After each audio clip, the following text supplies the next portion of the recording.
স্বাগতম জনাইছো প্ৰথম সংবাদলৈ ষ্টুডিঅ'ত পৰস্মিতা এটা বিতং খবৰ 1485 জনলৈ বৃদ্ধি পাইছে অসমত কৰোনা আক্ৰান্ত লোকৰ সংখ্যা নিশা নতুনকৈ চিনাক্ত হৈছে 22 জন লোক কামৰূপৰ 10 জন মৰিগাঁৱৰ 6 জনকৈ আক্ৰান্ত হৈছে বিমানত অহা 3 জন লোক কৰোনাত আক্ৰান্ত হোৱা বুলি জানিব পৰা গৈছে গোৱালপাৰাৰ 2 জন আৰু এজনৰ ঠিকনা এতিয়াও নিশ্চিত হোৱা নাই নিশা টুইটাৰ যোগে কথা সদৰি কৰে স্বাস্থ্য মন্ত্ৰী ডক্টৰ হিমন্ত বিশ্ব শৰ্মাই সোমবাৰৰ দিনটোত অসমত 124 জন কৰোনা আক্ৰান্তক চিনাক্ত কৰা হৈছে অসমত বৰ্তমান চিকিৎসাধীন হৈ আছে 1194 জন আক্ৰান্ত লোক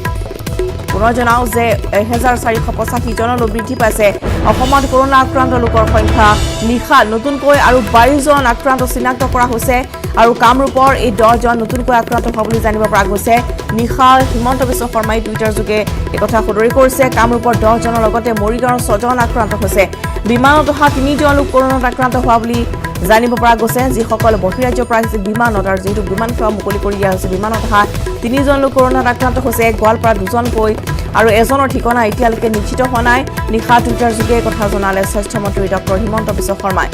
সোমবাৰৰ দিনটোতে অসমত এতিয়ালৈকে 124 জন কৰোনা আক্ৰান্ত চিনাক্ত কৰা হৈছে আৰু বৰ্তমান অসমত চিকিৎসাধীন হৈ আছে কৰোনা আক্ৰান্ত 1194 জন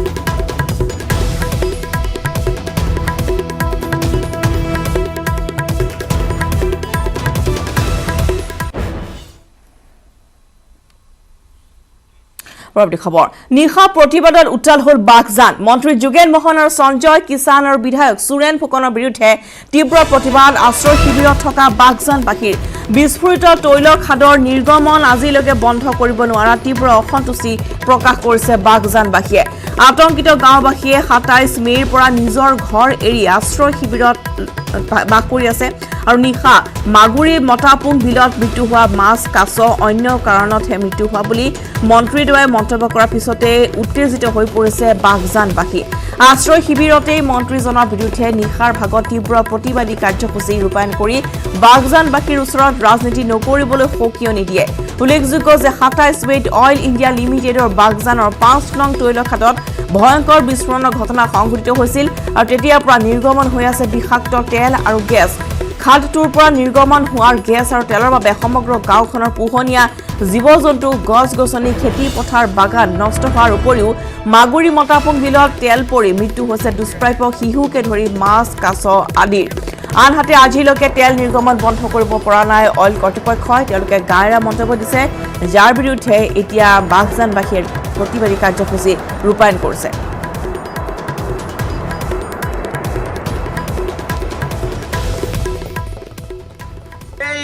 অঞ্চলত যিবিলাক আমাৰ গৰু ছাগলী মৰিছে হাঁহ কুকুৰা মৰিছে মাগুৰী বিলত মাছ মৰিছে সেইবিলাক বোলে অন্য কাৰণত মৰিছে তেতিয়াহ'লে সেই মিছলীয়া যোগেন মোহন আপোনাক আমি বাগজানৰ এই শিবিৰৰ পৰা ধিক্কাৰ জনাইছোঁ আজি ইয়াত যদি এই মাছ কাছবোৰ যদি অইলৰ যি কণ্টেণ্টছ ওলাইছে তাত যদি মৰা নাই তেতিয়াহ'লে গছ গছনিবোৰ কেনেকৈ মৰিবলৈ আৰম্ভ কৰিছে এইবাৰ চাওক চাহপাত জ্বলি শেষ হৈছে আৰু নিশাৰ ভাগত সৃষ্টি হৈছিলে অপ্ৰীতিকৰ পৰিস্থিতি অধিক জনাব আমাৰ ডিগবৈৰ সাংবাদিক ৰীনা কাকতি ৰীনা আপোনাৰ পৰা জানিব বিচাৰিছোঁ নিশাৰ ভাগত এক প্ৰতিবাদী কাৰ্যসূচী ৰূপায়ণ কৰা হৈছে য'ত প্ৰতিবাদস্থলীত উপস্থিত আছিল যোগেন মোহন আৰু সঞ্জয় কিষাণ আৰু তেওঁলোকৰ সন্মুখতে এনেধৰণে প্ৰতিবাদ সাব্যস্ত কৰিছিল বাগজানবাসী ৰাইজে কি তেওঁলোকৰ দাবী আছে আপোনাৰ পৰা অধিক জানিব বিচাৰিছোঁ হয় ৰশ্মিতা ক'ব লাগিব অইল ইণ্ডিয়াৰ চূড়ান্ত গাফিলতিৰ বাবে বিগত 27 মেৰ পৰা তিনিচুকীয়া জিলাৰ বাগজানত অইল ইণ্ডিয়াৰ যি BGR 5 নম্বৰ তৈল খাদত সংঘটিত হৈছিল ভয়ানক বিস্ফোৰণৰ ঘটনা এই বিস্ফোৰণৰ পাছতে অহৰহ তেল আৰু যি গেছ নিৰ্গত হৈছে সেই নিৰ্গত হোৱা আজি যিটো 7 দিনত ভৰি দিছে এই 7 দিনত ভৰি দিয়াৰ পূৰ্বতে যিটো যোৱাকালি মন্ত্ৰী যোগেন মোহন আৰু যিহেতু সঞ্জয় কিষাণ লগতে ডিগবৈ বিধায়ক সুৰেন ফুকন সেই অঞ্চলত উপস্থিত হৈছিল আৰু উপস্থিত হোৱাৰ পিছতে সেই আশ্ৰয় যি শিবিৰ সেই আশ্ৰয় শিবিৰ গাঁওবাসীৰ মাজত তেওঁলোকে উপস্থিত হৈ তেওঁলোকৰ খবৰ ল'বলৈ বুলি গৈছিল আৰু তাৰ পাছতে যিজন মন্ত্ৰী যোগেন মোহনৰ এক টুলুঙা মন্তব্য কৰিছে যি গেছ বিস্ফোৰণ হৈছিলে সেই গেছ বিস্ফোৰণৰ ফলত যি পশুধন নিধন হৈছিল মটাপুং বিলত যি মাছ নিধন হৈছিল সেই নিধনক লৈ এই মন্ত্ৰীগৰাকী যি টুলুঙা মন্তব্য কৰিছিল যে এনেধৰণৰ নিধন হোৱা মৃত্যু হোৱাটো সাধাৰণ কথা বুলি কৈছিল তাৰ পাছতে বাগজানৰ যি আশ্ৰয় শিবিৰ সেই আশ্ৰয় শিবিৰত থকা সেই গাঁৱৰ লোকসকলৰ মাজত এক উত্তপ্ত পৰিস্থিতিৰ সৃষ্টি হয় মন্ত্ৰীগৰাকীৰ এই বিৰূপ মন্তব্যক লৈ সমগ্ৰ অঞ্চলজুৰি এক উত্তেজনাই বিৰাজ কৰি আছে যিহেতু আজিও সেই অঞ্চলত আতংক বিৰাজ কৰিছে গাঁওবাসীয়ে ঘৰ দুৱাৰ এৰি নিজৰ টালি টোপোলা বান্ধি লয় যিহেতু গাঁওখনক এৰি তেওঁলোকে এক অন্য স্থানত শিবিৰ পাতি থাকিবলগীয়া হৈছে আৰু যিহেতু এক ভয়াৱহ দিন যিহেতু কৰোণা মহামাৰীৰ দিন তেনে এক দিনৰ মাজত তেওঁলোকে সেই আশ্ৰয় শিবিৰটোত একেলগে থকা যি ঘটনা সেই ঘটনাই তেওঁলোকক বিৰূপ প্ৰতিক্ৰিয়াৰ সৃষ্টি কৰিছে আৰু তেনেস্থলত এজন মন্ত্ৰী গৈ সেই অঞ্চলটোত যি নিধন হৈছে পশুধন বা মাছ সকলোকে লৈ এক টুলুঙা মন্তব্য কৰিছে টুলুঙা মন্তব্যৰ পাছতে নিশা সেই বাগজান অঞ্চলৰ সিহঁতে উত্তপ্ত পৰিস্থিতিৰ সৃষ্টি হয় আৰু তেওঁলোকৰ দাবী যে মন্ত্ৰীগৰাকীৰ যি টুলুঙা মন্তব্য সেই টুলুঙা মন্তব্য তেওঁ উভতাই ল'ব লাগে আৰু সেই স্থানত যি অসমৰ মুখ্যমন্ত্ৰী এই মুখ্যমন্ত্ৰীগৰাকী সেই স্থানত উপস্থিত হৈ তেওঁলোকৰ এক খবৰ ল'বৰ বাবে তেওঁলোকে দাবী কৰিছে আৰু এই ঘটনাক লৈ সদস্য মৰা ছাত্ৰ সন্থাই দাবী কৰিছে যে উক্ত ঘটনাত যি মন্ত্ৰীগৰাকীয়ে টুলুঙা মন্তব্য দাঙি ধৰিছিলে সেই মন্তব্য শীঘ্ৰে ঘূৰাই ল'ব লাগে বুলি সকলোৰে মাজত এক বিৰূপ প্ৰতিক্ৰিয়াৰ সৃষ্টি হৈছে নিশ্চয় ৰীনা আৰু যিহেতু বৰ্তমান বাগজানত যি স্থানতে এই ভয়ংকৰ বিস্ফোৰণৰ ঘটনা সংঘটিত হৈছিল আৰু আপোনাৰ পৰা জানিব বিচাৰিছোঁ তৈল নিৰ্গমন বৰ্তমানো অব্যাহত আছে বিষাক্ত গেছ নিৰ্গমন হৈ আছে যাৰ ফলত যথেষ্ট অসুবিধাৰ সন্মুখীন হ'বলগীয়া হৈছে অঞ্চলবাসী ৰাইজ গতিকে অইল কৰ্তৃপক্ষৰ তৰফৰ পৰা কি ব্যৱস্থা লোৱা হৈছে এতিয়ালৈকে 7টা দিন উকলি গ'ল কিন্তু সমাধানৰ উপায় কি এতিয়া কি কয় তেওঁলোকে হয় ৰশ্মিতা এটা কথা ক'ব লাগিব যি গেছ নিৰ্গত হৈ আছে অহৰহভাৱে এই গেছ নিৰ্গত হোৱা ঘটনাটো সাধাৰণ ঘটনা নহয় কিয়নো সেই বিস্ফোৰণৰ ঘটনাই সমগ্ৰ এখন গাঁও সামৰি লৈছে গাঁৱত থকা যিসকল লোক আছিলে সেই লোকসকলে নিজৰ ঘৰ বাৰী এই নিৰাপদ স্থানলৈ ঢাপলি মেলিছে আৰু সেই স্থান পৰিদৰ্শন কৰিবলৈ দৈনন্দিন এজন ব্যক্তি যিহেতু তাত উপস্থিত হৈছে বিষয়া কৰ্মচাৰীৰ লগতে উদ্দিষ্ট কৰ্তৃপক্ষ যি মন্ত্ৰী বিধায়ক প্ৰত্যেক নেতাত উপস্থিত হৈছে শিবিৰ আশ্ৰয়স্থলত থকা লোকসকলক খবৰ ল'বলৈ কিন্তু আজিলৈকে 7 দিনত ধৰি দিয়ালৈকে তেওঁলোকে যি সেই গেছ নিৰ্গত হৈ আছে সেই ৰোধ কৰিবলৈ সক্ষম হোৱা নাই আৰু তাকে লৈ সমগ্ৰ অঞ্চলত স্বাস্থ্যলৈ বিৰাজ কৰাৰ লগতে দৈনন্দিন পশুধন নিধনৰ ঘটনাই বিশেষ তাৎপৰ্য বহন কৰিছে কিন্তু দেখা যায় যিহেতু সেই অঞ্চলত অইলৰ যি CMD পৰ্যন্ত সেই অঞ্চলত উপস্থিত হৈছিল আৰু যিহেতু তেওঁ প্ৰতিশ্ৰুতি দিছিল যে বাহিৰৰ পৰা আহি তেওঁলোকে মানুহ আনি হ'লেও সেই অঞ্চলত সেই সমাধান কৰিবলৈ সক্ষম হ'ব বুলি কিন্তু আজি পৰ্যন্ত ধন্যবাদ জনাইছোঁ এতিয়ালৈকে 7টা দিন উকলি গৈছে তাৰপিছতো কিন্তু কোনো ধৰণৰ সমাধানৰ উপায় উলিয়াব পৰা নাই অইল কৰ্তৃপক্ষৰ জাক লৈ এতিয়া বিপাঙত পৰিছে অঞ্চলবাসী ৰাইজ আৰু ইতিমধ্যেই অন্য কাৰণতহে তাত পশুধন মৃত্যু হোৱা বুলি কৰা মন্ত্ৰীৰ মন্তব্যৰ পিছতে এতিয়া জাঙুৰ খাই উঠিছে বাগজানবাসী ৰাইজ আৰু অতি শীঘ্ৰেই তেওঁলোকৰ এই যি দুৰ্দশা হৈছে অতি শীঘ্ৰে সমাধানৰ উপায় তেওঁলোকে বিচাৰিছে লগতে সেই স্থান পৰিদৰ্শন কৰিবলৈ মুখ্যমন্ত্ৰী সৰ্বানন্দ সোণোৱালক তেওঁলোকে আহ্বান জনাইছে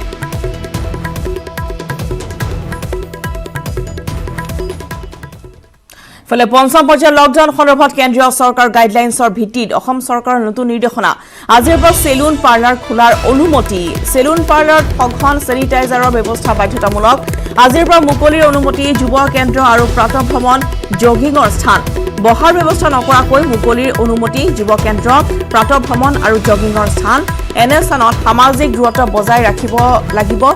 গুৰুত্ব দিব লাগিব দায়িত্ববাহী বিষয়াই লগতে আজিৰে পৰাই কৰিব পাৰিব চলচ্চিত্ৰ আৰু ধাৰাবাহিকৰ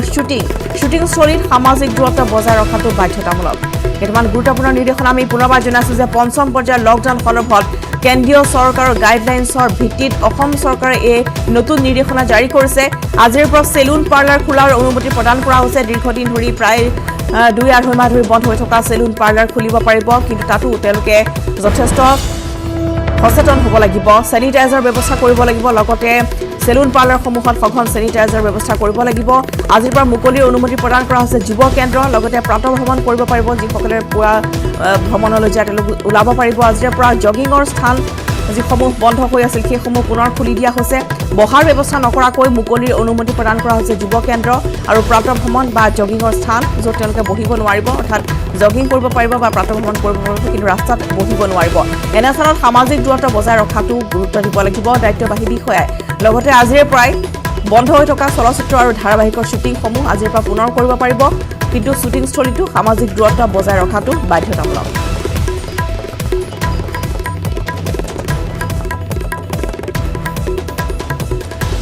আৰু অসম চৰকাৰে নতুন নিৰ্দেশনা সন্দৰ্ভত আমাক অধিক জনাব ভাস্কৰ জ্যোতি হাজৰিকা ভাস্কৰ আপোনাৰ কাষলৈ আহিছোঁ অধিক তথ্য লওক আপোনাৰ পৰা জানিব বিচাৰিছোঁ যিহেতু কেতবোৰ নতুন নিৰ্দেশনা ইতিমধ্যে অসম চৰকাৰে জাৰি কৰিছে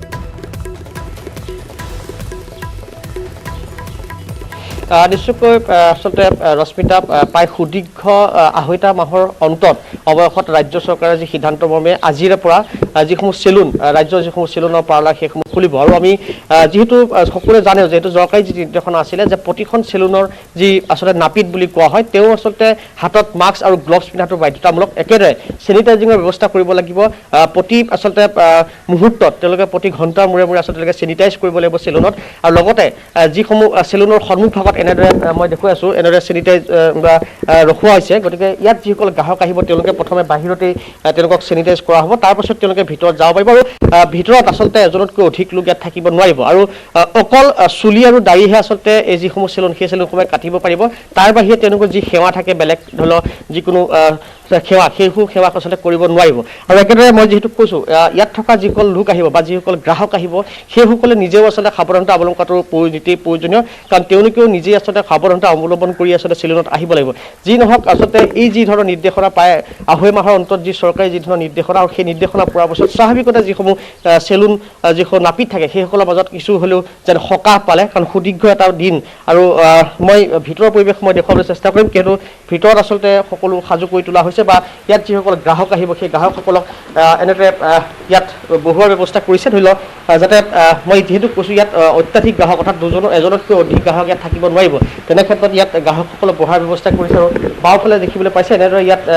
ছ'চিয়েল ডিষ্টেঞ্চিং মেইনটেইন কৰি আচলতে এজনকৈ গ্ৰাহকক ইয়াত কটাব পাৰিব চেলুনত চুই মই এগৰাকী গ্ৰাহক আছে মই তেওঁৰ কাষলৈ যাম তেওঁৰ পৰা আমি পোনপটীয়াকৈ জানিবলৈ চেষ্টা কৰিম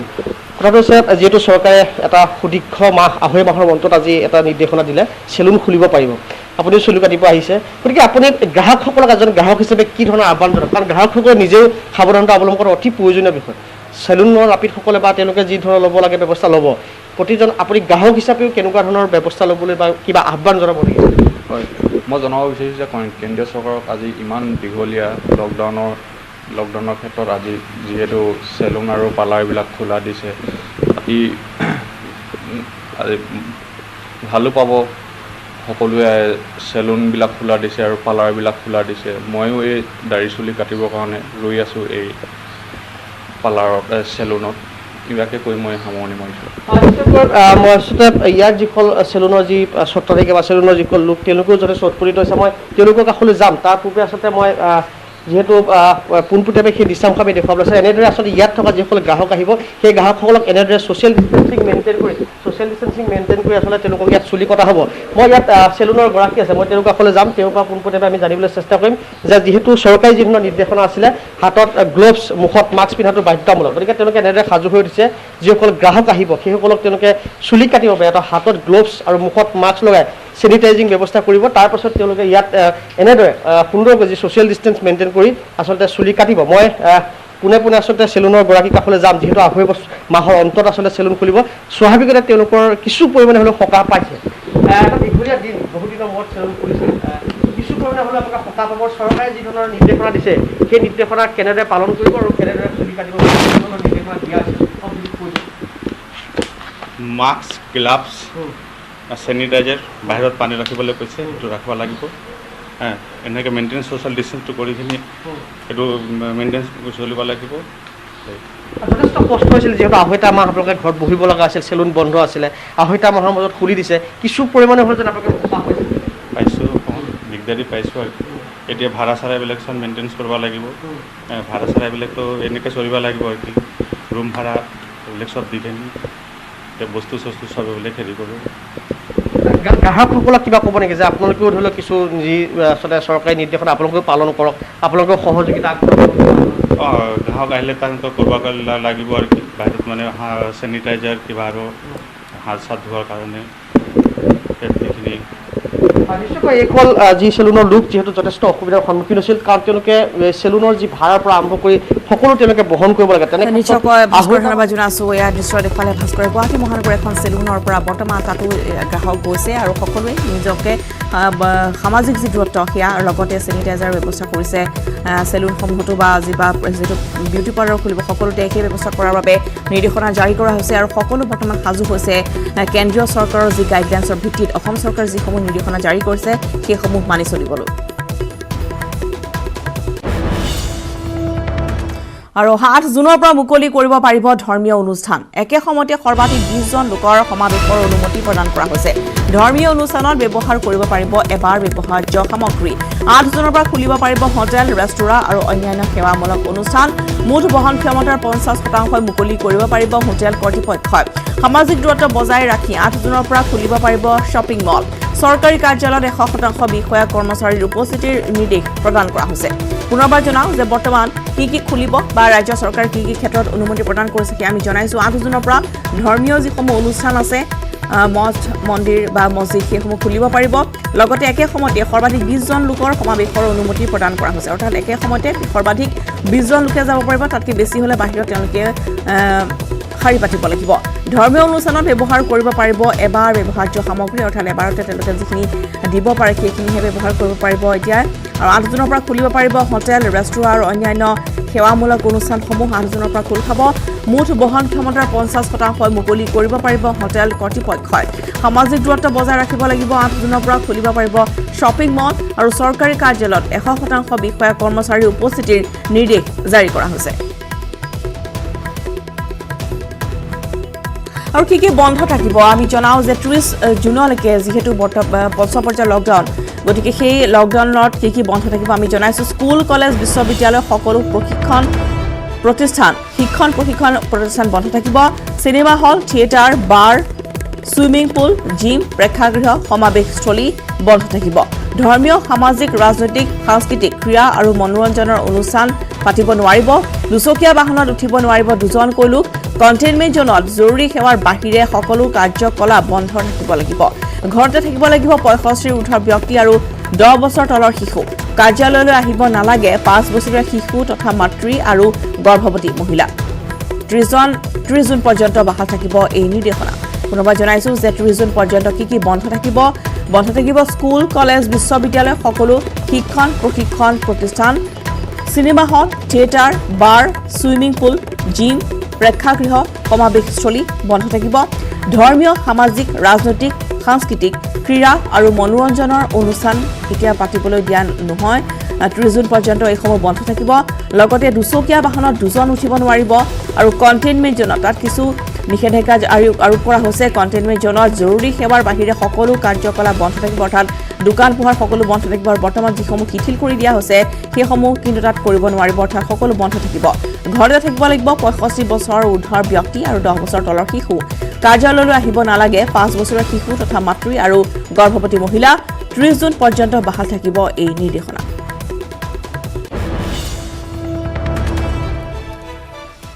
আৰু এই মুহূৰ্তত আহিছে আন এক ব্ৰেকিং নিউজ বৰিয়নী গণপ্ৰহাৰত জড়িত আৰু 3 জনক আটক কৰিছে আৰক্ষীয়ে ধৃত সুনীল সবৰ ৰাজেন চাওৰা আৰু বিকাশ টাছা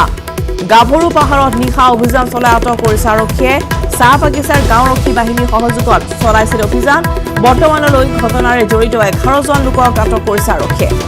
বৰিয়নী গণপ্ৰহাৰত জড়িত আৰু 3 জনক আটক কৰা হৈছে ধৃত 3 জন হৈছে সুনীল সবৰ ৰাজেন চাওৰা বিকাশ টাছা গাভৰু পাহাৰত নিশা অভিযান চলাই এই 3 জনক আটক কৰিছে আৰক্ষীয়ে চাহ বাগিচাৰ গাঁওৰক্ষী বাহিনীৰ সহযোগত অভিযান চলোৱাৰ অন্তত 3 জনক আটক কৰা হৈছে আৰু বৰ্তমানলৈ এই ঘটনাৰে জড়িত 11 জনক আটক কৰিছে আৰক্ষীয়ে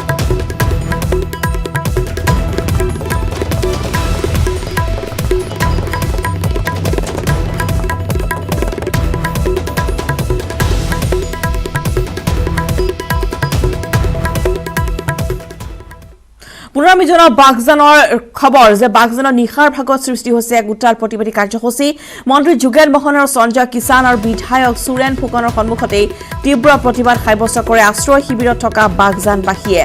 যিহেতু বিস্ফোৰিত তৈল খাদৰ নিৰ্গমন আজিলৈকে বন্ধ কৰিব নোৱাৰাত তীব্ৰ অসন্তুষ্টি প্ৰকাশ কৰিছে বাগজানবাসীয়ে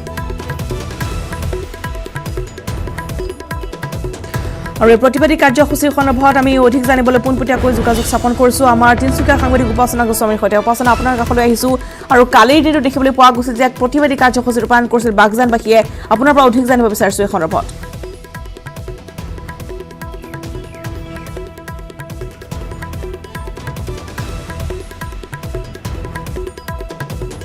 হয় উপাসনা উপাসনা আপুনি যদি শুনিছে আমি আপোনাৰ পৰা জানিব বিচাৰিছো যে কালি মন্ত্ৰীৰ সন্মুখতে প্ৰতিবাদী কাৰ্যসূচী ৰূপায়ণ কৰিছে বাগজানবাসীয়ে তেওঁলোকৰ যেটো কোনো ধৰণৰ নিৰাপত্তা প্ৰদান কৰা হোৱা নাই বুলি অভিযোগ আনিছে আমি উপাসনাৰ সৈতে সংযোগ স্থাপন কৰিব কিন্তু ইতিমধ্যে আমি জনাইছো যে বিস্ফোৰিত তৈল খাদৰ নিৰ্গমন আজি 7টা দিন উকলি গৈছে তাৰ পিছত বন্ধ কৰিব নোৱাৰা তীব্ৰ অসন্তুষ্টি বাগজানবাসীৰ লগতে তাৰ উপস্থিত হোৱা মন্ত্ৰীসকলে মন্ত্ৰী যোগেন মোহন সঞ্জয় কিষাণ আৰু বিধায়ক সুৰেন ফুকনে তাত অন্য কাৰণতহে তাত থকা জীৱ-জন্তু বা মাছৰ মৃত্যু হোৱা বুলি কোৱাৰ পিছতেই স্থানীয় ৰাইজ জাঙুৰ খাই উঠিছে আশ্ৰয় শিবিৰত তেওঁলোক আছে নিজৰ ঘৰ বাৰী এৰি 7টা দিন উকলি গৈছে তাৰ পিছতো তেওঁলোকে নিজৰ ঘৰখনলৈ যাব পৰা নাই বা যি তৈল নিৰ্গমন হৈ আছে বা বিষাক্ত গেছ নিৰ্গমন হৈ আছে সেয়া বন্ধ হোৱা নাই তাক লৈ তেওঁলোকে তীব্ৰ অসন্তুষ্টি ব্যক্ত কৰিছে তেওঁলোকে মুখ্যমন্ত্ৰী সৰ্বানন্দ সোণোৱাললৈ আহ্বান জনাইছে যে অতি শীঘ্ৰে সেই স্থান যাতে পৰিদৰ্শন কৰে আৰু কেনেদৰে তেওঁলোকে জীৱন অতিবাহিত কৰিছে এই দিনসমূহ কেনেদৰে কটাইছে সেয়া যাতে মুখ্যমন্ত্ৰীগৰাকীয়ে গৈ পৰিদৰ্শন কৰে আৰু ইতিমধ্যেই তাত উপস্থিত হৈছিলগৈ কালিৰ দিনটোত মন্ত্ৰী যোগেন মোহন সঞ্জয় কিষাণ আৰু এই মুহূৰ্তত পুনৰ গৈছো উপাসনাৰ কাষলৈ উপাসনা আপোনাৰ কাষলৈ আহিছো বাগজানৰ শেহতীয়া পৰিস্থিতি সন্দৰ্ভত আপোনাৰ পৰা জানিব বিচাৰিছো কি পৰিস্থিতি এই মুহূৰ্তত তাত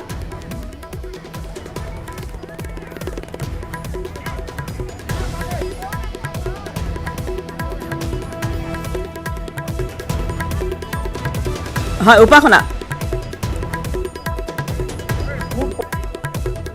হয় উপাসনা কৈ যাওক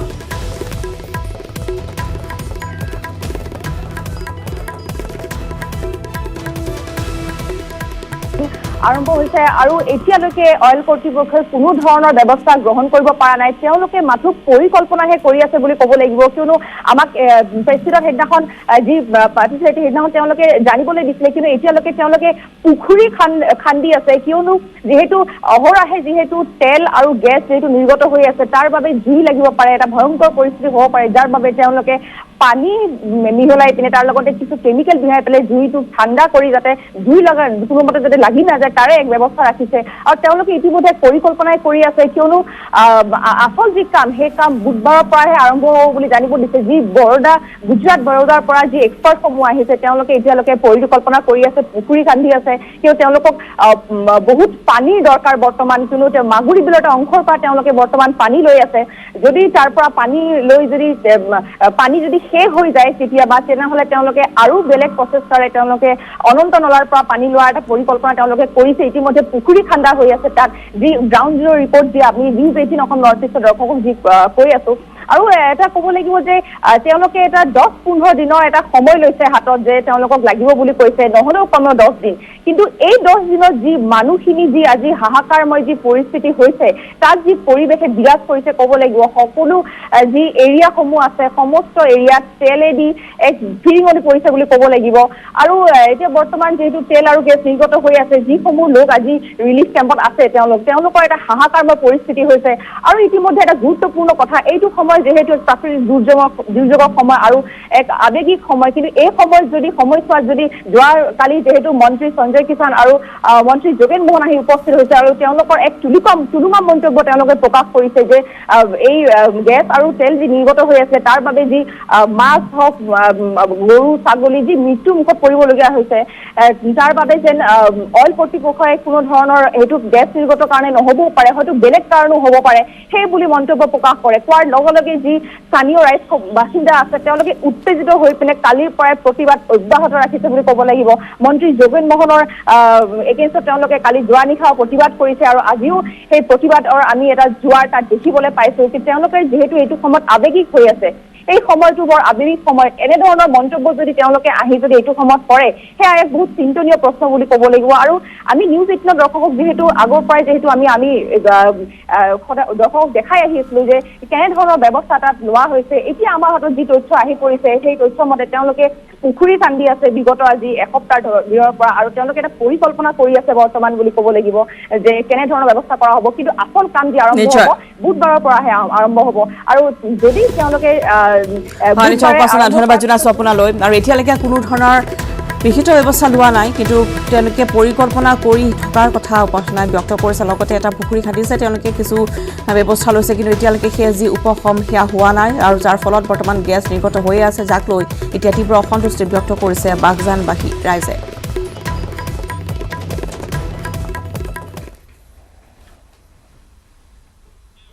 খবৰ অব্যাহত থাকিব প্ৰথম সংবাদৰ এইখিনি সময় হৈছে এইটো বাণিজ্যিক বিৰতি পুলিচ বাতৰি পৰৱৰ্তী অংশলৈ 31 জুলাইলৈকে যান বাহনৰ গৰাকীয়ে ভৰিব নালাগে জৰিমনা অনুজ্ঞাপত্ৰ পঞ্জীয়নৰ ম্যাদ উকলিলেও নালাগে জৰিমনা মহানগৰ পৰিবহণ বিভাগে জাৰি কৰিছে বিশেষ জাননী লকডাউনৰ বাবে বিশেষ পদক্ষেপ পৰিবহণ বিভাগৰ পুনৰবাৰ জনাইছো 31 জুলাইলৈকে যান বাহনৰ গৰাকীয়ে জৰিমনা ভৰিব নালাগে অনুজ্ঞাপত্ৰ আৰু পঞ্জীয়নৰ ম্যাদ উকলিলেও ভৰিব নালাগে জৰিমনা সেয়া এক প্ৰকাশৰ বিষয় আৰু মহানগৰ পৰিবহণ বিভাগে এই বিশেষ জাননী জাৰি কৰিছে লকডাউনৰ বাবে বিশেষ পদক্ষেপ পৰিবহণ বিভাগৰ যেটো লকডাউনৰ বাবে দীৰ্ঘদিন ধৰি কাৰ্যালয়সমূহ বন্ধ হৈ আছিল যাৰ ফলত যিসকলে নিজৰ বাহনখনৰ পঞ্জীয়ন কৰিব লাগিছিল অথবা অনুজ্ঞাপত্ৰৰ ম্যাদ উকলি গৈছিল বা তেওঁলোকে পুনৰ কৰিব লাগিছিল সেয়া কিন্তু এই মুহূৰ্তত আমি জনাইছো যে এসকা সকলো লোকলৈ 31 জুলাইলৈকে যান বাহনৰ গৰাকীয়ে ভৰিব নালাগে জৰিমনা অনুজ্ঞাপত্ৰ আৰু পঞ্জীয়নৰ ম্যাদ উকলিলেও জৰিমনা ভৰিব নালাগে পৰিবহণ বিভাগে বিশেষ জাননী জাৰি কৰিছে লকডাউনৰ বাবে বিশেষ পদক্ষেপ পৰিবহণ বিভাগৰ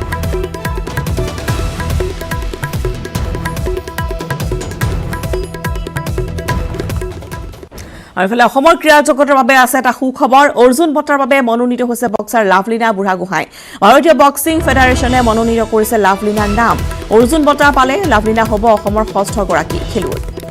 জনাইছে এটা সুখবৰ অসমৰ ক্ৰীড়া জগতৰ বাবে অৰ্জুন বঁটাৰ বাবে মনোনীত হৈছে বক্সাৰ লাভলীনা বুঢ়াগোহাঁই ভাৰতীয় বক্সিং ফেডাৰেশ্যনে মনোনীত কৰিছে লাভলীনাৰ নাম অৰ্জুন বঁটা পালে লাভলীনা হ'ব অসমৰ ষষ্ঠগৰাকী খেলুৱৈ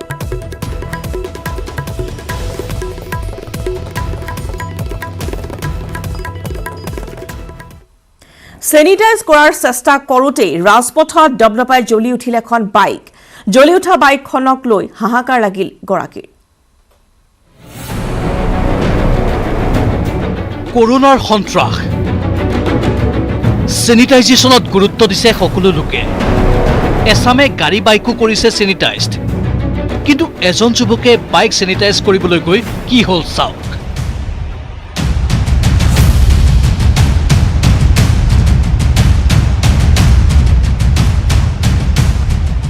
এয়া যন্ত্ৰচালিত ব্যৱস্থাৰে কৰা হৈছে বাইক সেনিটাইজেশ্যন কিন্তু হঠাৎ এয়া কি হ'ল দপদপকৈ জ্বলি উঠিল বাইকখন দৈৱক্ৰমে ৰক্ষা পৰিল আৰোহীজন জ্বলন্ত বাইক পেলাই পলায়ন কৰিলে যুৱকজনে গুজৰাটৰ এই দৃশ্য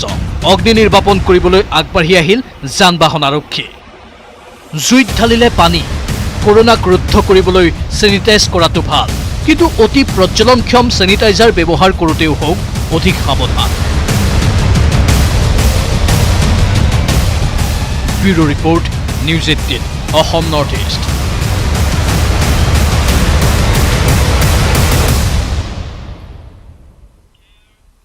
খবৰ বহিৰাজ্যৰ লগতে কুৱেটৰ পৰা আহি গুৱাহাটী বিশ্ববিদ্যালয় ভৰলু আৰু ৰেডিশ্যন ব্লুড কোৱাৰেণ্টাইনত থকা মুঠ 41 জনৰ দেহত সোমবাৰে নিশা ধৰা পৰে কোভিড-19 পজিটিভ 29 মেত আন্তঃৰাষ্ট্ৰীয় বিমান যোগে কুৱেটৰ পৰা অহা 98 গৰাকী বিমান যাত্ৰী কোৱাৰেণ্টাইন হিচাপে ৰখা হৈছিল গুৱাহাটী বিশ্ববিদ্যালয়ৰ RCC 4 নম্বৰ ডক্টৰ ভুৱনেশ্বৰ বৰুৱা ছাত্ৰাবাসত এই ছাত্ৰাবাসত থকা 98 জনৰ ভিতৰত 30 জন লোকৰ দেহ ধৰা পৰিছে কোভিড-19 পজিটিভ আনহাতে বহিৰাজ্যৰ পৰা ৰেলেৰে আহি ভৰলুৰ মহেশ্বৰী ভৱনত কোৱাৰেণ্টাইনত থকা 10 জনৰ দেহ ধৰা পৰিছে কোভিড-19 পজিটিভ ইয়াৰ উপৰিও ৰেডিশ্যন ব্লু হোটেলত কোৱাৰেণ্টাইনত থকা এজন লোকৰ দেহ ধৰা পৰিছে কোভিড-19 আৰু সকলো লোককে চিকিৎসাৰ বাবে মহানগৰীৰ কালাপাহাৰস্থিত কোভিড হস্পিটাললৈ 108 এম্বুলেন্সৰে লৈ যোৱা হয়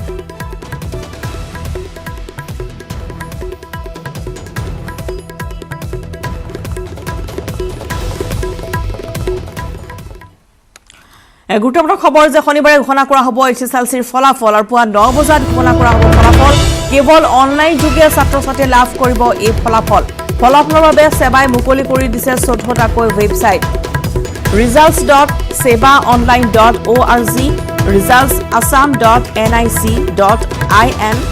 www.examresults.net www.examresults.net/assam www.indiaresults.com exametc.com www.newsnation.in www.newsstate.com আৰু https://results.net এইসমূহত আপোনালোকে ৰিজাল্ট চাব পাৰিব লগতে assamjobalerts.com assamresults.in www.results.shiksha www.assam.shiksha www.jagrazan.com এইসমূহত তেওঁলোকে লাভ কৰিব পাৰিব ফলাফল লগতে সেৱাৰ ৰিজাল্টছ 2020 এপটো 2020 এপটো লাভ কৰিব পাৰিব সেৱা ক্লাছ 10 বৰ্ড ৰিজাল্টছ 2020 এপ যেটো বৰ্তমান উপলব্ধ হ'ব কেৱল ৰিজাল্টৰ বাবে এই এপটো তেওঁলোকে লাভ কৰিব পাৰিব ফলাফল যেটো অহা শনিবাৰে এইচএসএলচিৰ ফলাফল ঘোষণা কৰা হ'ব যেহেতু বৰ্তমান স্কুল বন্ধ আছে আৰু সেয়েহে সকলো পৰীক্ষাৰ ৰিজাল্ট অনলাইন যোগে লাভ কৰিব পুৱা 9 বজাত কেৱল অনলাইন যোগে ছাত্ৰ-ছাত্ৰীসকলে লাভ কৰিবৰ লগতে সেৱাই মুকলি কৰি দিছে 14টা ৱেবছাইট আৰু এই ৱেবছাইটসমূহৰ জৰিয়তে শিক্ষাৰ্থীসকলে নিজৰ ফলাফল লাভ কৰিব পাৰিব পুৱা 9 বজাত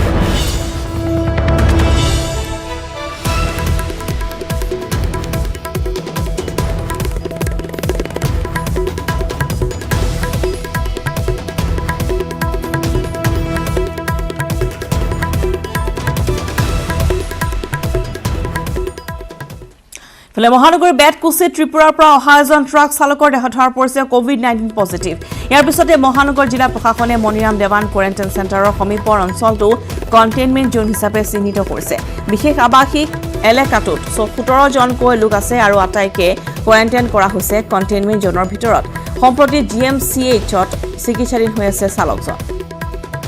পুনৰবাৰ জনাও যে মহানগৰ বেটকুচি ত্ৰিপুৰাৰ পৰা অহা এজন ট্ৰাক চালকৰ দেহত ধৰা পৰিছে কোভিড-19 পজিটিভ আৰু ইয়াৰ পিছতে মহানগৰ জিলা প্ৰশাসনে মনিৰাম দেৱান কোৱাৰেণ্টাইন চেণ্টাৰৰ সমীপৰ অঞ্চলটো কণ্টেইনমেণ্ট জোন হিচাপে চিহ্নিত কৰিছে বিশেষ আৱাসিক এলেকাটোত 17 জনকৈ লোক আছে আৰু আটাইকে কোৱাৰেণ্টাইন কৰা হৈছে বুলি জানিব পৰা গৈছে চাহৰি এখনৰ ওপৰত উৎপল হালৰ এক ৰিপৰ্ট 4টা পৰ্যায়ৰ লকডাউন সমাপ্তি হোৱাৰ পিছত যোৱাকালিৰ পৰা আৰম্ভ হৈছে পঞ্চম পৰ্যায়ৰ লকডাউন আৰু আনলক 5.0 আৰম্ভ হোৱাৰ পিছত এই মুহূৰ্তত মই উপস্থিত আছোঁ মহানগৰীৰ মনিৰাম দেৱান ট্ৰেইন চেণ্টাৰৰ সমীপত থকা এটি কণ্টেইনমেণ্ট জোনত আৰু ইতিমধ্যে এই স্থান কণ্টেইনমেণ্ট জোন হিচাপে ঘোষণা কৰা হৈছে মোৰ সতীৰ্থই দেখুৱাব এই স্থানত এগৰাকী ত্ৰিপুৰাৰ পৰা অহা চালক আছিলে আৰু চালকজনৰ দেহত কোভিড পজিটিভ পাইছিলে কোভিড পজিটিভ পোৱাৰ পিছতে মনিৰাম দেৱান ট্ৰেইন চেণ্টাৰৰ সমীপতে লাগি থকা যিটো মনিৰাম দেৱান সমীপত কোৱাৰেণ্টাইন চেণ্টাৰ আছিলে তাৰ সমীপতে থকা এই যি আৱাসগৃহ আছে আৱাসগৃহ ইতিমধ্যে কণ্টেইনমেণ্ট জোন হিচাপে চিহ্নিত কৰিছে কামৰূপ জিলা পৰিবহণ বিভাগে আৰু কামৰূপ জিলা বিভাগে ইতিমধ্যে ইয়াতে বেনাৰ আৰি দিছে হৰ্ডিং দিছে আৰু এই স্থানত যিগৰাকী চালক আছিলে চালকগৰাকী আছিলে ত্ৰিপুৰাৰ পৰা আহিছিলে তেখেতে IOCৰ বাহন চলাইছিলে তেল পৰিবাহী বাহন চলাইছিলে আৰু মোৰ বাওঁ চাইডে আছে সম্ভৱ হয় যেতিয়া দেখুৱাব এই বাহনসমূহ তেখেতসকলে চালকে চলাইছিলে আৰু ইতিমধ্যে এই ভিতৰ স্থান যিহেতু কণ্টেইনমেণ্ট জোন হিচাপে ঘোষণা কৰিছে ইয়াৰে ভিতৰত প্ৰায় 17 জনকৈ লোক আছে বুলি আমি জানিব পাৰিছোঁ আৰু ইয়াৰ সমান্তৰালভাৱে আজি 3টা দিন উকলি যোৱাৰ পিছত এই যি কণ্টেইনমেণ্ট স্থান আছে কণ্টেইনমেণ্ট স্থানত এনেদৰে আৰক্ষী প্ৰশাসনৰ লোক নিয়োজিত হৈ আছে কৰ্মত আৰু এই যি পথছোৱা আছে আৰু মোৰ যদি সতীৰ্থ সম্ভৱ হয় দেখুৱাব এটা এটাকৈ যদিহে তাৰে বাওঁফালে আছে Maniram Dewan trade centre Maniram Dewan trade centre হৈছে কোৱাৰেণ্টাইন চেণ্টাৰ আৰু ইতিমধ্যে কোৱাৰেণ্টাইন চেণ্টাৰত বহু সংখ্যক লোকক ইতিমধ্যে ইয়াতে কোৱাৰেণ্টাইনত ৰখা হৈছে আৰু ইয়াৰ সমান্তৰালভাৱে তাৰে বাওঁফালে থকা যিটো লাগি আছে আৰু ইয়াৰ হৈছে কণ্টেইনমেণ্ট জোন ইয়াতে আৰক্ষী প্ৰশাসনৰ লোকসকলে দিনে ৰাতি ব্যস্ত হৈ পৰিছে এনেদৰে আৰু এই পথছোৱাত ইয়াতে কেইবাখনো বেনাৰ হৰ্ডিং লগাই দিছে আৰু এয়া কণ্টেইনমেণ্ট জোন কৰিছে আৰু যিহেতু উল্লেখ কৰিছে ত্ৰিপুৰাৰ পৰা আহিছিলে চালকজনৰ দেহত কোভিড-19 পাইছিলে কোভিড-19 পোৱাৰ লগে লগে এই স্থান কণ্টেইনমেণ্ট জোন হিচাপে বিবেচিত কৰা হৈছে আৰু এই স্থানত সমগ্ৰ পথছোৱাতে আহ-যাহ সম্পূৰ্ণৰূপে বন্ধ কৰি দিয়া হৈছে আৰু ইয়াতে যি এই বাসগৃহ আছে বা আৱাসগৃহ আছে আৱাসগৃহ ইতিমধ্যে 17 জনকৈ লোক আছে বুলি আমি জানিব পাৰিছোঁ আৰু এই যি আৱাসগৃহৰ সন্মুখত ইতিমধ্যে 17 জনকৈ লোক ভিতৰত আবদ্ধ হৈছে আৰু তেখেতসকলক যি যাৱতীয় সা সুবিধা সকলো সা সুবিধা চৰকাৰ প্ৰশাসনৰ পৰা কৰি দিয়া হৈছে আৰু দেশত যিহেতু 5.0 আনলক চলি আছে আনলক চলি থকাৰ মাজতো যে 14 দিন তেখেতসকলে আবদ্ধ হৈ থাকিব লাগিব কিয়নো যিহেতু কণ্টেইনমেণ্ট জোন হিচাপে ঘোষণা কৰিছে এই স্থান আৰু এই স্থানত ইতিমধ্যে আৰক্ষী প্ৰশাসনৰ লগতে আৰু কাষতে যিহেতু মনিৰাম দেৱান কোৱাৰেণ্টাইন চেণ্টাৰ আছে সেয়েহে সকলোৱে ইতিমধ্যে এই স্থান কণ্টেইনমেণ্ট কৰাৰ পিছত সজাগ হৈ আছে সচেতন হৈ আছে আৰু যদি কোনো লোকে বৃদ্ধি নহয় সেয়েহে এনেদৰে তেখেতসকলক কণ্টেইনমেণ্ট কৰি বাহিৰত ওলোৱা সময় সম্পূৰ্ণৰূপে বন্ধ কৰিছে ভিতৰতে যিসমূহ অত্যাৱশ্যকীয় বা সকলো সামগ্ৰীৰ প্ৰয়োজন সেইসমূহ চৰকাৰ প্ৰশাসনে যোগান ধৰি আহিছে আৰু সেয়েহে সজাগ হওক সাৱধান হওক আৰু প্ৰতি ঘণ্টাত কিন্তু বৃদ্ধি পাইছে ৰোগীৰ সংখ্যা সেয়েহে আপুনি মই সকলো সজাগ হ'ব লাগিব সচেতন হ'বই লাগিব খবৰ প্ৰথমলৈ পুনৰ লৈছো টিভিৰ অসলে আগবাঢ়িছো আৰু ৰাজ্যত এসপ্তাহতে চতুৰ্থটো গণপ্ৰহাৰৰ ঘটনা সংঘটিত হৈছে কৰিমগঞ্জত ৰাইজৰ প্ৰহাৰত নিহত হৈছে গৰু চোৰ নিহত গৰু চোৰটোৰ নাম হৈছে ৰুবেল মিয়া ৰুবেলৰ ঘৰ হৈছে বাংলাদেশৰ মৌলভিজা বজাৰ জিলাৰ কুনৰুপা চাহ বাগিচাত পুটনি চাহ বাগিচা সংঘটিত হৈছে এই ঘটনাটি বাংলাদেশৰ পৰা আহিছে দুটাকৈ গৰু চোৰ ৰাইজে কৰাক্ত কৰিছে দুইটাকৈ গৰু চোৰক আৰু ৰাইজৰ উত্তম মাধ্যম সোধাই আৰক্ষী গতাই দিয়াৰ পিছতেই এটা চোৰৰ মৃত্যু হোৱা বুলি জানিব পৰা গৈছে আনটো চোৰ ইতিমধ্যে আৰক্ষী গতাই দিয়া হৈছে ঘটনাস্থলীত কৰিমগঞ্জ আৰক্ষী অধীক্ষকৰ নেতৃত্বত আৰক্ষী দল উপস্থিত হৈ তদন্ত আৰম্ভ কৰিছে পুনৰবাৰ জনাইছোঁ যে ৰাজ্যত এটা সপ্তাহৰ ব্যৱধানতে চতুৰ্থটো গণপ্ৰহাৰৰ ঘটনা সংঘটিত হৈছে কৰিমগঞ্জত ৰাইজৰ প্ৰহাৰত নিহত হ'ল এটা গৰু চোৰ নিহত গৰু চোৰটোৰ নাম হৈছে ৰুবেল মিয়া ৰুবেলৰ ঘৰ হৈছে বাংলাদেশৰ মৌলভি-বজাৰ জিলাৰ সোণাৰূপা চাহ বাগিচাত উটনি চাহ বাগিচাত সংঘটিত হৈছে এই ঘটনাটি বাংলাদেশৰ পৰা দুটাকৈ গৰু চোৰ আহিছে বুলি ৰাইজে জনাইছে আৰু ইতিমধ্যে দুইটাকৈ গৰু চোৰক ৰাইজে কৰাক্ত কৰিছে কিন্তু এটা গৰু চোৰ ৰাইজৰ প্ৰহাৰতে ইতিমধ্যে নিহত হৈছে আনটো চোৰক গতাই দিয়া হৈছে আৰক্ষী আৰু ঘটনাস্থলীত কৰিমগঞ্জ আৰক্ষী অধীক্ষকৰ নেতৃত্বত এটা দল উপস্থিত হৈ সমগ্ৰ ঘটনাৰ তদন্ত আৰম্ভ কৰিছে বাংলাদেশৰ পৰা 6জন আৰু আমাৰ ইণ্ডিয়াৰ 2জন মানুহ মিলি পেলাই মানুহ এঘৰত চুৰি কৰিবলৈ গৈছিলে গৰু চুৰি কৰিবলৈ এইটো আপোনাৰ India Bangladesh border area under Patharkandi থানা পুতনি টি গাৰ্ডেনৰ ভিতৰত যাওঁতে মানুহে হাতেলোতে ধৰা পেলায় আৰু 3জনক কৰায়ত্ব কৰা হয় আৰু এজনক গণপ্ৰহাৰত এজনৰ মৃত্যু হৈছে আৰু 8টা গৰু আমি ৰিকভাৰী কৰিছোঁ আৰু এই ঘটনা সন্দৰ্ভত শেহতীয়া খবৰ জনাব গৰিছ নন্দী আমি পূৰ্বতে কৈ গৈছোঁ গৰিছৰ কাষলৈ গৰিছ আপোনাৰ পৰা জানিব বিচাৰিছোঁ যিহেতু ভাৰত বাংলা সীমান্তত এই ঘটনাটি সংঘটিত হৈছে আৰু গণপ্ৰহাৰৰ চতুৰ্থটো ঘটনা বৰ্তমান ৰাজ্যখনত গতিকে আপোনাৰ পৰা অধিক জানিব বিচাৰিছোঁ কেতিয়া কেনেদৰে সংঘটিত হ'ল এই ঘটনাটি হয় ৰশ্মিতা এয়া নিশ্চয়কৈ এক দুঃখজনক ঘটনা কিয়নো এটা সপ্তাহৰ ভিতৰতে দেখা গ'ল 4টাকৈ এনে গণপ্ৰহাৰত মৃত্যু হোৱাৰ ঘটনা আৰু যোৱাকালি কৰিমগঞ্জৰ যি পাতাৰকান্দি সমষ্টিৰ পুতনি চাহ বাগিচা তাতে এই ঘটনাটো সংঘটিত হ'ল আচলতে দুগৰাকী বাংলাদেশী গৰু চোৰ সোমাইছিলে ভাৰত বাংলা সীমান্ত দি আৰু পুতনি চাহ বাগানত গৰু চুৰি কৰিছিলে ৰাইজে ধৰা পেলায় লগতে 2জন স্থানীয় লোকো ধৰা পেলায় আৰু যেতিয়া বাংলাদেশী 2জন চোৰৰ যেতিয়া তথ্য আহে তেতিয়া কিন্তু ৰাইজ প্ৰবল উত্তেজিত হৈ উঠে আৰু গণপ্ৰহাৰৰ ফলত ৰুবেল মিয়া নামৰ লোকজনৰ মৃত্যু ঘটে ইয়াৰ পাছত আৰক্ষী অনুসন্ধানত নামে যি বাকী চোৰ 3জন আছিলে এই 3জনক পাতাৰকান্দি থানালৈ প্ৰেৰণ কৰে কিন্তু এই ঘটনালৈ যদিও গণপ্ৰহাৰত মৃত্যু ঘটিছে এয়া অতি দুঃখজনক আৰু ঘটনাটোৰ আন এটা দিশ চাব লাগিব যেন ভাৰত বাংলা সীমান্তৰ যি পুতনি চাহ বাগিচা এলেকা পাতাৰকান্দি সমষ্টিৰ বিভিন্ন ঠাইত কিন্তু এনেদৰে সদায় গৰু চুৰিৰ ঘটনা সংঘটিত হৈ থাকে আৰু ৰাইজৰ কিন্তু আক্ৰোশ আছে যথেষ্ট কিন্তু ইয়াৰ পাছতো ইয়াকে কিন্তু মানি লোৱা নাযায় যে নিজে আইন নিজৰ হাতত তুলি ল'ব এজন লোকক আইনমতো বিচাৰ হ'ব পাৰে তেওঁৰ শাস্তি হ'ব পাৰে কিন্তু ৰাইজে নিজৰ হাতত আইন তুলি লৈ লোকজনক গণপ্ৰহাৰত মৃত্যুবৰণ কৰিবলৈ দিলে এনে ঘটনা নিশ্চয় দুঃখজনক আৰু ইয়াকে লৈ কিন্তু এতিয়ালৈকে কোনো প্ৰতিক্ৰিয়া অহা নাই যদিও কিন্তু যেন গৰু চুৰিৰ ঘটনা এয়াই কিন্তু এতিয়া অধিক গুৰুত্ব লাভ কৰিছে এলেকাটোত নিশ্চয়কৈ কৰিছে হয় পূৰ্বৰ পৰা এনেধৰণৰ গুৰি চুৰিৰ ঘটনা সংঘটিত হৈছে যাৰ ফলত ৰাইজ অধিক উত্তেজিত হৈ পৰে আৰু তাৰ পিছতে তেওঁলোকে আইন হাতত তুলি লৈছে গতিকে ঘটনাস্থলীত বৰ্তমান আৰক্ষী উপস্থিত হৈছে সোধা পোছা আৰম্ভ কৰিছে কোনো লোকক এই মুহূৰ্তলৈকে আটক কৰিছে নেকি বা কিবা এই সন্দৰ্ভত তদন্ত কেনেধৰণে কি অগ্ৰগতি লাভ কৰিছে হয় আৰক্ষীয়ে যোৱাকালি ঘটনাৰ পাছৰ পৰাই কিন্তু তদন্ত আৰম্ভ কৰিছে যে চোৰ 3জনক কৰায়ত্ব কৰা হৈছে কিন্তু যিসকল গণপ্ৰহাৰ কৰিছে যিসকল গণপ্ৰহাৰত এই লোকজনৰ প্ৰাণ গৈছে এয়ালৈ কিন্তু এতিয়া কোনে কৰিছে কি কৰিছে এয়া এতিয়াও ওলাব পৰা নাই যদিও অনুসন্ধান অব্যাহত আছে আৰু এটা কথা ক'ব লাগিব যে যদি আপুনি চাই এই 6টা দিনৰ ভিতৰত অসমত এইটো চতুৰ্থটো ঘটনা এয়া কিছু ৰাজ্য হয়তো এনেদৰে অভিমত কৰি আছে যে লকডাউনৰ ফলত ৰাজ্যে কিছু মানসিক যি তেওঁলোকৰ চাপ আছে মানসিক চাপৰ বাবে এনেদৰে ঘটনা সংঘটিত হ'ব পাৰে কাৰণ এয়া প্ৰথম ঘটনা নহয় 6 দিনৰ ভিতৰত এয়া চতুৰ্থ ঘটনা যাৰ বাবে ইয়াৰ প্ৰভাৱ পৰিব পাৰে বহুতে এনে মত পোষণ কৰিছে গতিকে এনে ঘটনাৰ যিয়েই হোক এয়া কিন্তু অতি নিন্দনীয় কাৰণ বাংলাদেশী গৰু চোৰ বা যিকোনো চোৰক তেওঁলোকৰ আইনমতে বিচাৰ হয় ৰাজ্যে হাতত আইন তুলি ল'ব নালাগে নিশ্চয়কৈ ধন্যবাদ জনাইছোঁ গৰিছ আপোনালৈ কৰিমগঞ্জৰ পৰা গৰিছে জনালে আচলতে কেনেধৰণে এই ঘটনা সংঘটিত হ'ল আৰু ইতিমধ্যেই 5টাকৈ গৰু চোৰৰ প্ৰৱেশ ঘটিছিল আৰু ইতিমধ্যে 3জনক আৰক্ষীয়ে আটক কৰিছে আৰু ঘটনাস্থলীতে গণপ্ৰহাৰত এজন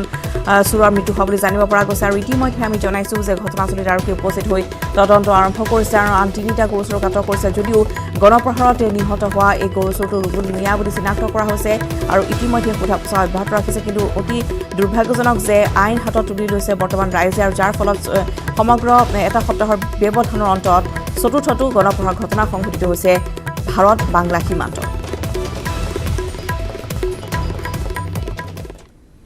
ফলে দেশত আৰম্ভ হৈছে পঞ্চম পৰ্যায়ৰ লকডাউনৰ সময়ছোৱাত সাধাৰণ লোকৰ পকেটত নাইকিয়া হৈছে ধন ইয়াৰ মাজতে লকডাউনৰ বাবে দাম বৃদ্ধি হৈছে অত্যাৱশ্যকীয় সামগ্ৰীৰ অন্যান্য সামগ্ৰীৰ লগতে দাম বৃদ্ধি হৈছে শাক পাচলিৰো বজাৰত বৰ্তমান যথেষ্ট শাক পাচলিৰ মূল্য বৃদ্ধি হোৱা বুলি জানিব পৰা গৈছে যিহেতু এফালে লকডাউনৰ আনফালে বাৰিষাৰ বাবে বহু কৃষকৰ ইতিমধ্যে ফচল নষ্ট হৈ পৰিছে যাক লৈ এতিয়া বিপাঙত পৰিছে সাধাৰণ জনতা ৰামটাং পৰিছে সাধাৰণ জনতাৰ মূৰত আৰু বৰ্তমান দেখিবলৈ পোৱা গৈছে যে সাধাৰণ লোকৰ পইচাও নাইকিয়া হৈ আহিছে পকেটত যাৰ ফলত লকডাউনৰ মাজতেই এতিয়া মূল্য বৃদ্ধি হৈছে শাক পাচলিৰ বজাৰত লগতে অন্যান্য বজাৰসমূহত যাক লৈ এতিয়া প্ৰতিটো সামগ্ৰী কিনোতে 10 বাৰ ভাবিবলগীয়া হৈছে মোনাখন লৈ বজাৰলৈ ওলাই আহিছে সকলো লোক কিন্তু সঁচাকৈ বৰ্তমান লকডাউনৰ বিপৰ্যস্ত হৈ পৰিছে জনতা সৰ্বসাধাৰণৰ মাজত এতিয়া এক হাহাকাৰ অৱস্থা বিৰাজ কৰিছে অত্যাৱশ্যকীয় যিসমূহ সামগ্ৰী আছে সেই সামগ্ৰীসমূহৰ দাম বৰ্তমান বজাৰ ভিত্তিতে পৃথক পৃথক হোৱা পৰিলক্ষিত হৈছে লগতে যিসমূহ শাক পাচলি সেই শাক পাচলিসমূহৰো যথেষ্ট দাম হোৱা পৰিলক্ষিত হৈছে যাক লৈ এতিয়া সাধাৰণ ৰাইজৰ মাজত এক আৰু এই মুহূৰ্তত গুৱাহাটী মহানগৰ এখন বজাৰত আমাৰ সতীৰ্থ সাংবাদিক বলেন ভট্টাচাৰ্য উপস্থিত আছে বলেনে জনাব কেনেধৰণৰ মূল্য বৃদ্ধি হৈছে বজাৰত হয় বলেন আপোনাৰ পৰা জানিব বিচাৰিছোঁ লকডাউনৰ পিছতে এতিয়া সাধাৰণ জনতাৰ মাজত হাহাকাৰ অৱস্থা বিৰাজ কৰিছে যে শাক পাচলি বজাৰৰ লগতে অন্যান্য যিসমূহ অত্যাৱশ্যকীয় সামগ্ৰী সেইসমূহৰ যথেষ্ট দাম বৃদ্ধি পাইছে বলেন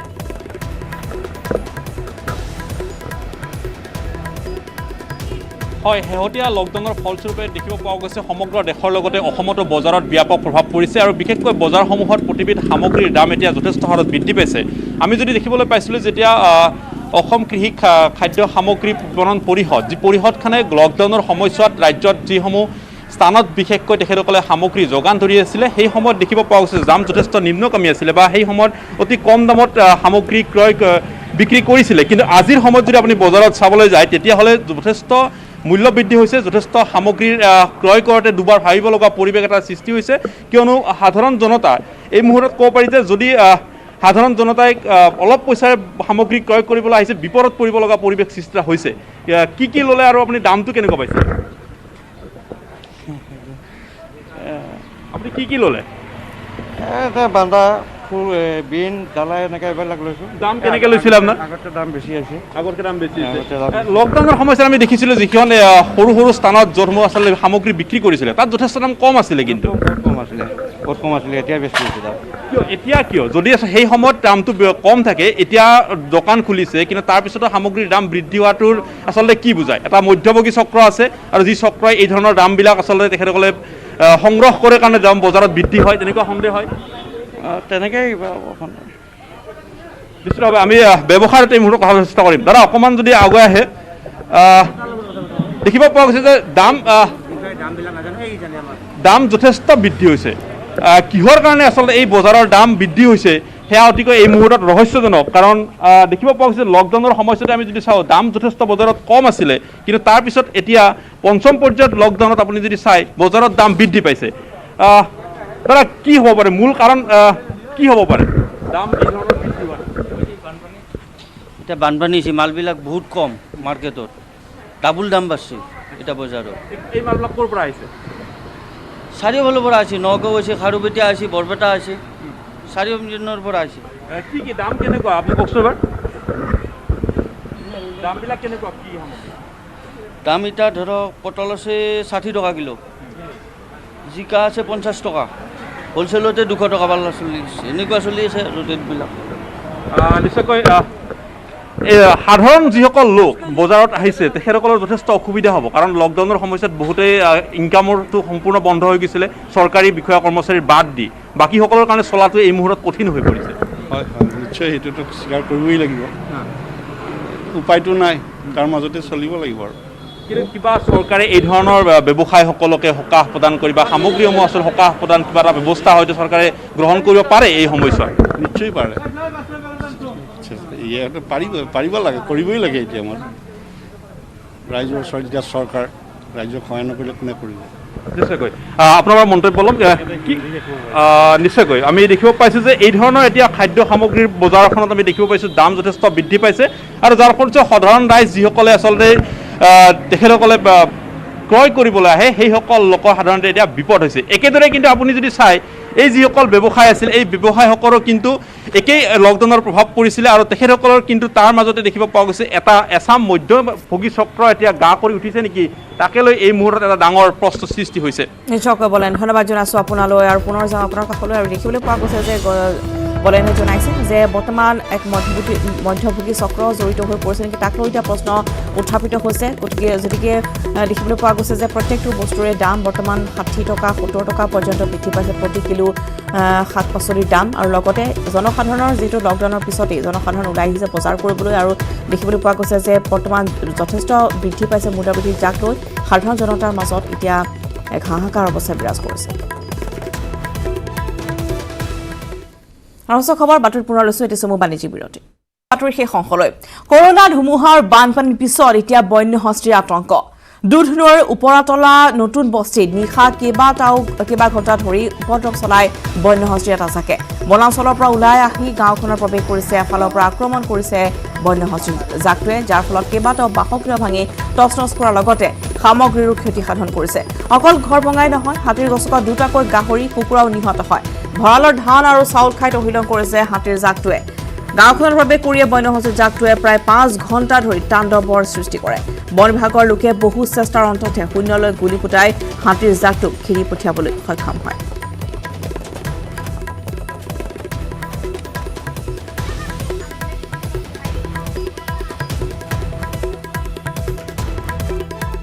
সাহসীখনৰ পৰা দুধনৈৰ পৰা ৰূপনাথৰ ৰিপৰ্ট ফালে কৰোনা মহামাৰী সন্ত্ৰাস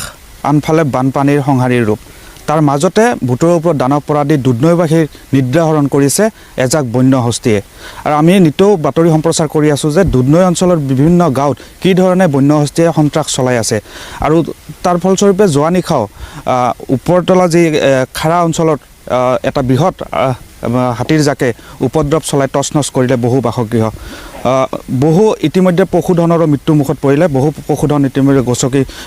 নিহত কৰিছে হাতীৰ জাকটোৱে আৰু হাতীৰ জাকটো কিমান হিংস্ৰ আছিলে কিমান হিংস্ৰ আচলতে তেখেতসকলে ইয়াতে উপদ্ৰৱ চলাইছিলে সেয়া মোৰ সতীৰ্থই দেখুৱাব এয়া হৈছে দৃশ্য ঘৰৰ ভিতৰত যিবোৰ সামগ্ৰী আছিলে সকলো সামগ্ৰী ইতিমধ্যে ভাঙি তছনছ হৈ গৈছিলে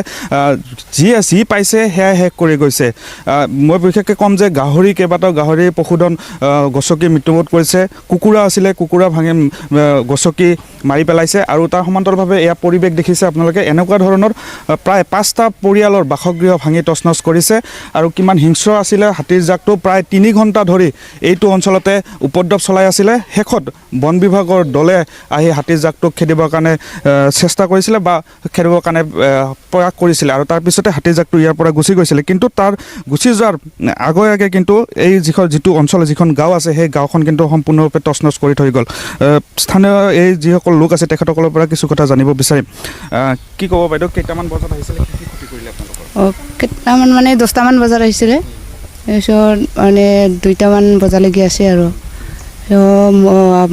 গাহৰি 2টা মাৰিলে মুৰ্গী মানে কুকুৰা কেইটামান আছিলে এইটো চব মৰিছে এতিয়া বাচন বৰ্তনটো গোটেই নায়েই মোৰ আৰু চাউল পাত এইবিলাক নাই গেছ টেছ চব মানে গোটেই ভাঙিছে আৰু একোৱেই নাই ৰাতি মানে এই কিবা আমাৰ ফৰেষ্টাৰে আহিছিল ফৰেষ্টাৰে আহি মানে খেদি দিলে আমি মানে পাকা ৰাস্তাত আছিলোঁ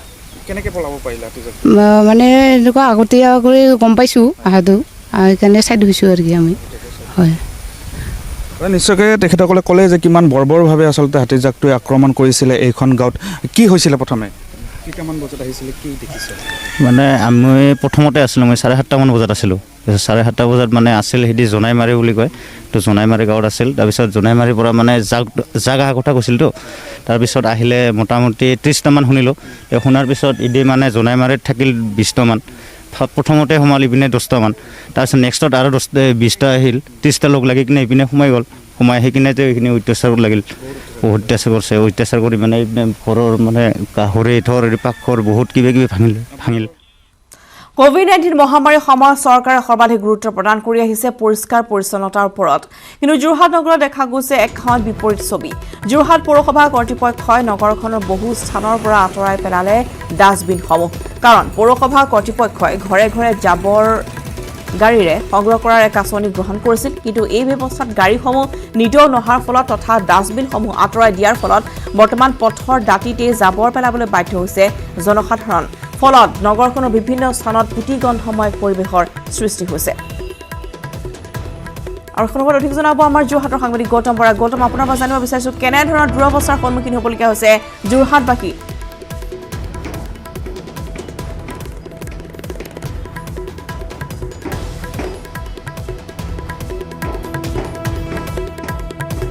হয় গৌতম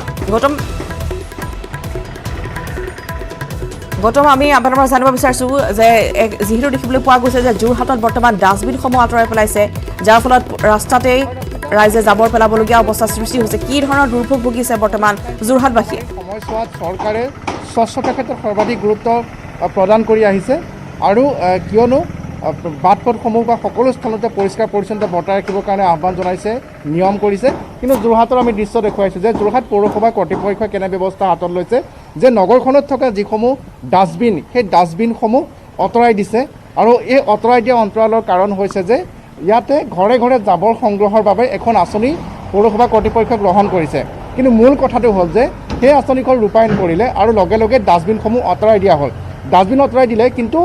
বৰ্তমানো ঘৰে ঘৰে জাবৰ সংগ্ৰহৰ বাবে যিসমূহ লোকৰ নিয়োগ কৰা হৈছে বা যিসমূহ গাড়ী নিয়োগ কৰা হৈছে সেই গাড়ীসমূহে জাবৰ সংগ্ৰহ কৰা নাই দৈনিক তাৰ ফলতে নাগৰিকসকলে আহি এনেদৰে যি স্থানত ডাষ্টবিনসমূহ আছিলে সেই স্থানতে পথৰ কাষত এনেদৰে জাবৰসমূহ পেলাই গৈছে আৰু পৌৰসভা কৰ্তৃপক্ষই জাবৰসমূহো পৰিষ্কাৰ কৰা নাই গতিকে সমগ্ৰ নগৰখনতে এক দুৰ্গন্ধময় পৰিস্থিতিৰ এক দুৰ্গন্ধময় পুটিগন্ধময় পৰিৱেশৰ সৃষ্টি হৈছে আৰু এই ক্ষেত্ৰত কিন্তু বৰ্তমানলৈকে পৌৰসভা কৰ্তৃপক্ষ নিৰ্বিকাৰ হৈ আছে আৰু তাৎপৰ্যপূৰ্ণভাৱে ৰশ্মিতা যে মই য'ত থিয় হৈ আছোঁ যোৰহাটৰ তৰাজান সন্মিলনৰ সমীপত আৰু এটি ৰোডৰ মোৰ সোঁ কাষে যিসমূহ অঞ্চল আছে সেই অঞ্চলসমূহৰ অধিকাংশই যোৰহাট পৌৰসভা এলেকাৰ ভিতৰত নপৰে নগৰ অঞ্চলত অৱস্থিত হ'লেও কি আৰু বাওঁফালে যিসমূহ অঞ্চল আছে সেইসমূহ অঞ্চলহে পৌৰসভাৰ এলেকাৰ অধীনত পৰে গতিকে পৌৰসভাৰ যিসমূহ জাবৰ সংগ্ৰহ কৰা বাহন আছে সেই বাহনসমূহে এই অঞ্চলবিলাকলৈ আহে আৰু এইসকল লোক বঞ্চিত হৈ অহা আমি দেখিবলৈ পাইছোঁ আৰু তাৰ ফলতে এতিয়া প্ৰশ্ন উঠিছে যে এইসকল লোকে জাবৰ ক'ত পেলাব বা যিসমূহ এই নগৰ অঞ্চলত যিসমূহ দোকান আছে বা যিসমূহ হোটেল আছে বা যিসমূহ ব্যৱসায় প্ৰতিষ্ঠান আছে তেওঁলোকৰ যিসমূহ জাবৰ উৎপন্ন হয় সেই জাবৰসমূহ ইয়াৰ পূৰ্বে এই ডাষ্টবিনসমূহত পেলোৱা হৈছিলে কিন্তু বৰ্তমান ডাষ্টবিন নথকাৰ ফলত সমগ্ৰ নগৰখনতে যোৰহাটৰ মাৰোৱাৰীপট্টিয়ে হওক নিৰ্মল চাৰিআলি হওক তৰাজান গায়নগাঁৱৰ সমীপতে হওক সকলোতে এনে এক অভূতপূৰ্ব পৰিৱেশৰ সৃষ্টি হৈছে কিন্তু এতিয়ালৈকে যোৰহাট জিলা প্ৰশাসন তথা যোৰহাট পৌৰসভা কৰ্তৃপক্ষ নিৰ্বিকাৰ হৈ আছে আমি দেখুৱাইছোঁ পুনৰ আমি দেখুৱাবলৈ চেষ্টা কৰিছোঁ যে যোৰহাট এটি ৰোডৰ কাষত এয়াই হৈছে কোভিড-19 মহামাৰীৰ সময়ত যোৰহাট নগৰখনৰ প্ৰকৃত দৃশ্য যি সময়ত যোৰহাট জিলা প্ৰশাসনে চেনিটাইজেশ্যন কৰাৰ ক্ষেত্ৰত সৰ্বাধিক গুৰুত্ব প্ৰদান কৰি আহিছে পৰিষ্কাৰ পৰিচ্ছন্নতাৰ ক্ষেত্ৰত তেওঁলোকে মেল মিটিং পাতি সজাগতা সৃষ্টি কৰি আহিছে কিন্তু তাৰ বিপৰীতে এয়াই হৈছে নগৰৰ দৃশ্য য'ত ডাষ্টবিন আঁতৰাই পেলোৱা হৈছে ডাষ্টবিন আঁতৰাই পেলোৱাৰ ফলত নগৰখনত এনেধৰণে পুটিগন্ধময় পৰিৱেশৰ সৃষ্টি হৈছে আৰু হয়তো আজিৰ দিনটো গ'লে এই জাবৰ য'ত বৰ্তমান ৰাজপথৰ মাজভাগ পোৱাৰ উপক্ৰম হৈছে হয়তো ৰাজপথৰ অধিকাংশ ঠায়ে এই জাবৰে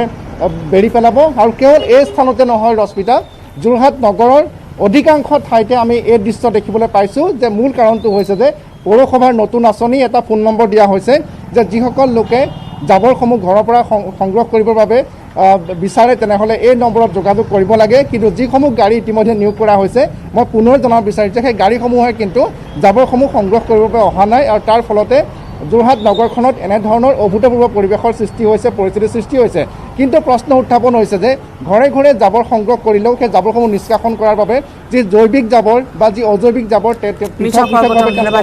যোৰহাট নগৰতে মাজমজিয়াতে এনেধৰণৰ দৃশ্য আৱদ্ধ হৈছে যাক লৈ এতিয়া চিন্তিত হৈ পৰিছে যোৰহাটবাসী ৰাইজ যে তেওঁলোকে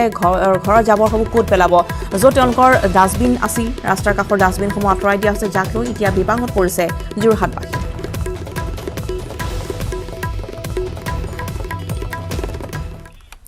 আৰু এক গুৰুত্বপূৰ্ণ খবৰ এক ব্ৰেকিং নিউজ অসমৰ লগতে উত্তৰ পূবৰ আন কেইবাখনো ৰাজ্যত বাঢ়িছে কোভিড-19 পজিটিভৰ সংখ্যা ত্ৰিপুৰা মিজোৰাম মণিপুৰ অৰুণাচল প্ৰদেশত বৃদ্ধি পাইছে কৰোনা আক্ৰান্তৰ সংখ্যা ত্ৰিপুৰাত সোমবাৰে এদিনতে 102 গৰাকী কৰোনা পজিটিভ চিনাক্ত হৈছে এই পৰ্যন্ত ত্ৰিপুৰাত মুঠ 423 গৰাকী কৰোনাত আক্ৰান্ত হৈছে অৰুণাচলত সোমবাৰে 18 জন কৰোনা পজিটিভ চিনাক্ত ইয়াকে লৈ অৰুণাচলত মুঠ 21 জন কৰোনা আক্ৰান্ত চিনাক্ত কৰা হৈছে মিজোৰামত আজি 12 জন নতুন কৰোনা আক্ৰান্তক চিনাক্ত কৰা হৈছে মণিপুৰত এই পৰ্যন্ত 71 জন মেঘালয়ত 28 জন নাগালেণ্ডত 44 জন আৰু ছিকিমত এজন কৰোনাত আক্ৰান্ত হৈছে পুনৰবাৰ জনাইছো যে অসমৰ লগতে বৰ্তমান উত্তৰ পূবৰ আন ৰাজ্যতো বাঢ়িছে কোভিড-19 পজিটিভৰ সংখ্যা যথেষ্ট চিন্তিত বিষয় ত্ৰিপুৰা মিজোৰাম মণিপুৰ অৰুণাচল প্ৰদেশত বৃদ্ধি পাইছে কৰোনা আক্ৰান্ত সংখ্যা আৰু সোমবাৰৰ দিনটো ত্ৰিপুৰাত এদিনতে 102 গৰাকী কৰোনা পজিটিভ চিনাক্ত হৈছে আৰু এই পৰ্যন্ত ত্ৰিপুৰাত 423 গৰাকী আক্ৰান্ত হৈছে কৰোনা আনহাতে অৰুণাচলত সোমবাৰে 18 জন কৰোনা পজিটিভ চিনাক্ত হোৱাৰ বিপৰীতে এই মুহূৰ্তলৈকে অৰুণাচলত মুঠ 21 জন কৰোনা আক্ৰান্ত চিনাক্ত হৈছে মিজোৰামত আজি 12 জন নতুন কৰোনা আক্ৰান্ত চিনাক্ত কৰা হৈছে আৰু মণিপুৰত এই পৰ্যন্ত 71 গৰাকী মেঘালয়ত 28 জন নাগালেণ্ডত 44 জন আৰু ছিকিমত এজন কৰোনাত আক্ৰান্ত হৈছে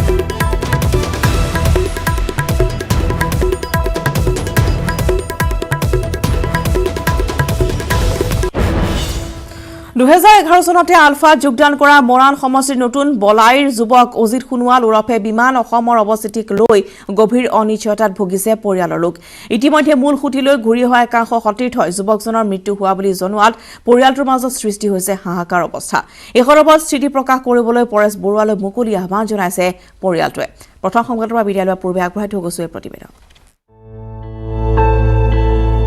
ক'ত আছে আলফা স্বাধীনৰ সদস্য অজিত ওৰফে বিমান অসম মৃত্যু হ'ল নেকি বিমান অসমৰ পৰেশ বৰুৱালৈ কাটৰ আহ্বান পিতৃ মাতৃৰ স্বাধীনতাৰ সপোন দেখি 2011 চনত আলফাত যোগদান কৰিছিল মৰাণ সমষ্টিৰ নতুন বলাইৰ যুৱক অজিত সোণোৱালে আলফাই নাম দিলে বিমান অসম কিন্তু বিগত 9 বছৰে খা খবৰ নাই বিমানৰ মূল খুঁটিলৈ ঘূৰি অহা একাংশ সতীৰ্থই জনালে আলফাৰ শিবিৰত মৃত্যু হৈছে বিমান অসমৰ এতিয়া অসহায় পৰিয়ালটোৰ হাহাকাৰ পৰেশ বৰুৱালৈ অসহায় পিতৃ মাতৃৰ কাটৰ আহ্বান স্পষ্ট কৰক বিমানৰ স্থিতি